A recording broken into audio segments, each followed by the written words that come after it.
I woke with a thought, so I Googled the phrase, even if he doesn't.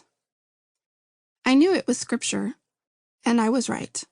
It's from Daniel 3:18. King Nebuchadnezzar demanded that everyone worship an idol or be thrown into a fiery furnace. 3 Hebrews refused. They claimed that God would save them, and even if he didn't, they would still believe. And certainly, it is valid. Scripture always is. But I didn't know why it woke me from a dead sleep. And then I thought, oh, it's a warning that he will not answer. But no, that wasn't it.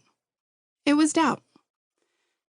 The habitual practice of unbelief and just cause to continue saying, I believe he will, and simultaneously doubting that he will.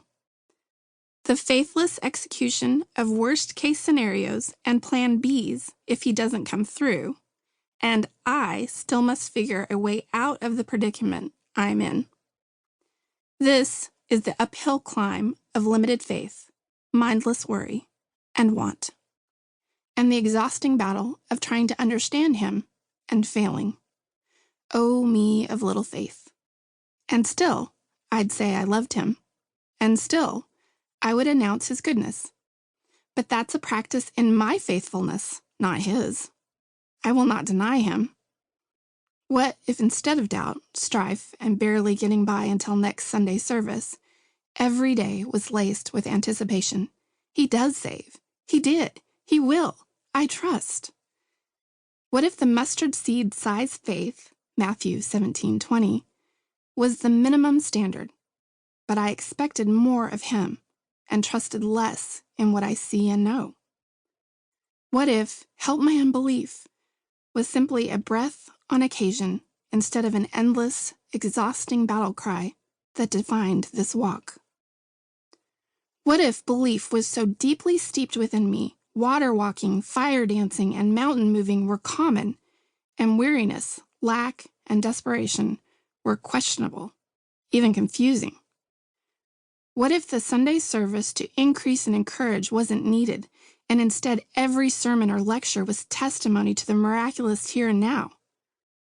What if instead we only came to rest in worship, not because he didn't or won't, but because he did and will? What if instead of waiting up all night for him to answer, we believed as if we already received? What then would Sunday look like? How good would Monday be?